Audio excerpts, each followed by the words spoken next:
Good morning, students. I hope you are doing fine today. We are going to continue with the activities of first chapter for chemistry section for class 9th. So let's begin.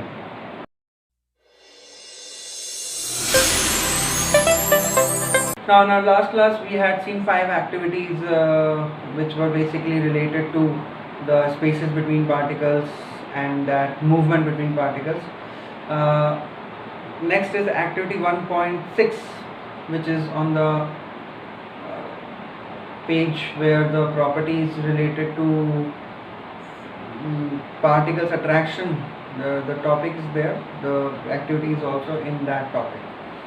Now अब इस activity में हम लोगों को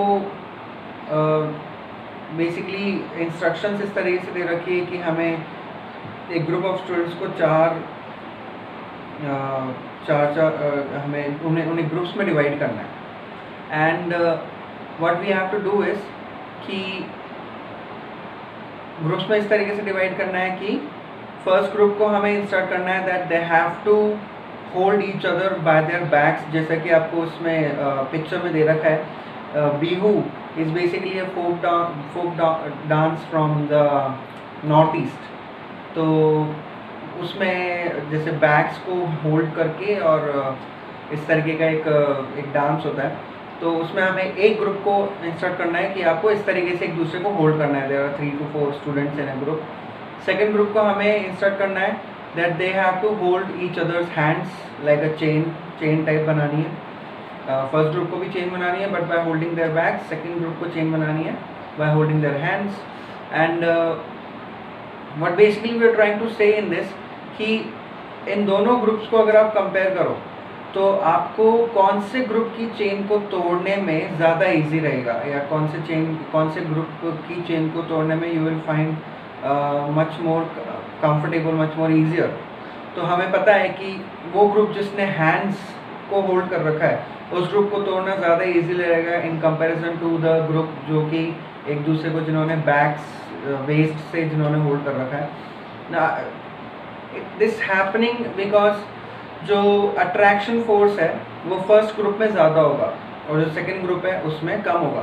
सो this is what happens with the matter as well. Solids को break करना इतना easy नहीं होता, राइट? क्योंकि सॉलिड्स, या फिर यूँ बोल सकते हो कि सॉलिड्स अपने आप इतना इजीली ब्रेक नहीं होते, क्योंकि सॉलिड्स के अंदर जो पार्टिकल्स होते हैं they have much more stronger intermolecular forces. उनके बीच का फोर्स ऑफ अट्रैक्शन काफ़ी स्ट्रॉन्ग होता है. एंड बट जो लिक्विड है, जो गैस है, उनको आप फिर भी ब्रेक कर सकते हो बिकॉज उनके बीच का जो फोर्स ऑफ अट्रैक्शन है थोड़ा सा वीक होता है, right? This is what this activity 1.6 is telling us. इसमें से इतना कोई, this is not very crucial activity, we are just going to go through it. Next है एक्टिविटी 1.7. 1.7 में हमें कुछ ऑब्जेक्ट्स दे रखे हैं, जैसे आयरन नेल दे रखी है, जैसे चॉक दे रखा है, एंड जैसे रबर बैंड दे रखा है, राइट? हमें इन ऑब्जेक्ट्स के साथ डिफरेंट तरीके की कुछ सिचुएशंस करनी है. जैसे कि हम इसको तोड़ सकते हैं, इन ऑब्जेक्ट्स को हैमर कर सकते हैं, इन ऑब्जेक्ट्स को स्ट्रेच कर सकते हैं. नाउ द थिंग इज कि इन ऑब्जेक्ट्स में से कुछ ऑब्जेक्ट्स होंगे, all of the objects will be going through the same process, लेकिन कुछ, जैसे फॉर एग्जांपल आयरन है, आयरन नेल को ना ही आप उसको हाथों से तोड़ नहीं सकते हो, ना ही उसको बेंड कर सकते हो. It is very difficult. लेकिन आप चॉक को हाथों से ब्रेक कर सकते हो, और आप जैसे रबर बैंड है उसको आप खींच सकते हो या मोड़ सकते हो. तो द थिंग इज़ कि सॉलिड में भी there are different type of solids, right? एक चॉक भी एक सॉलिड है, आयरन नील भी एक सॉलिड है, rubber band is also solid, जिसमें थोड़ा बहुत एक बिहेवियरल चेंज, थोड़ा एक्सेप्शन है. तो हर एक सॉलिड में भी आपको ये अलग अलग टाइप की प्रॉपर्टीज मिल रही है, बिकॉज सॉलिड्स में भी जो कॉम्बिनेशन होता है मॉलिक्यूल्स का वो थोड़ा सा डिफरेंट होता है. जैसे आयरन में जो मॉलिक्यूल्स हैं वो एक दूसरे के साथ ज़्यादा प्रॉपरली कनेक्टेड है, ज़्यादा प्रॉपरली उनके बीच का फोर्स ऑफ अट्रैक्शन ज़्यादा है, एंड डेंसिटी भी ज़्यादा है आयरन में. लेकिन on the other hand chalk में मॉलिक्यूल्स एक दूसरे से कनेक्टेड हैं लेकिन डेंसिटी इतनी ज़्यादा नहीं है. If you look at it carefully तो उसमें आपको छोटे छोटे से पोर्स मिलेंगे जिसमें एयर प्रेजेंट है, राइट। तो एयर अगर गैस प्रेजेंट है सॉलिड्स के बीच में तो वो डेंसिटी उसकी कम हो जाती है, क्योंकि एक पर्टिकुलर एरिया की हम लोग बात करते हैं। डेंसिटी इज व्हाट, एक पर्टिकुलर एरिया में कितने पार्टिकल्स हैं, राइट। अगर उसमें आप एयर के भी पार्टिकल्स कर दो उस एरिया में तो ओवरऑल जो नंबर ऑफ पार्टिकल्स है वो कम हो जाएंगे, बिकॉज वी नो कि अगर एयर है तो एयर में वैसे भी पार्टिकल्स कम होते हैं। सो ओवरऑल एरिया के अंदर जितने पार्टिकल्स हैं वो कम हो गए।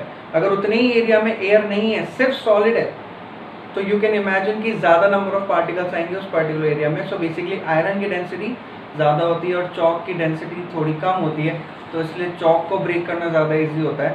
सो इसी टाइप का जो सिचुएशंस हैं वो हमें इस एक्टिविटी में दे रखी है, बेस्ड ऑन कि जो पार्टिकल्स हैं उनका जो सॉलिड, इवन सारे मैटर सॉलिड होते हुए भी उनके अंदर भी डिफरेंट प्रॉपर्टीज़ हो सकती है, because of the different factors such as density और arrangement of molecules. This was activity 1.7 and activity, let's move to activity 1.8.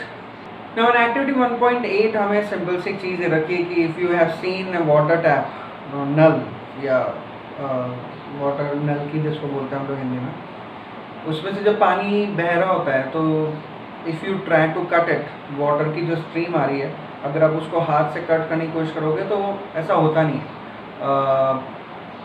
आप उसको रोक सकते हो but you can not cut it. ऐसा नहीं है कि आप इस तरीके से करोगे तो वो दो पार्ट्स बन जाएंगे स्ट्रीम के, ऐसा नहीं है। ऐसा इसलिए नहीं है because when you try to cut it and particles again they basically combine with each other और they do not cut as easily, because particles के बीच में जो फोर्स ऑफ अट्रैक्शन है और लेट्स से जो इंटरमॉलिक्यूलर फोर्सेस है, इन forces की वजह से जो वाटर के मॉलिक्यूल्स है वो एक दूसरे को एक तरीके से अट्रैक्ट करते हैं या फिर एक दूसरे को पकड़ के रखते हैं, they get a hold on to each other. That is why we are not able to cut it simply just by putting our or crossing the stream with our hands, right? So these three activities were basically explaining to us about the force of attraction and different type of force of attraction between particles.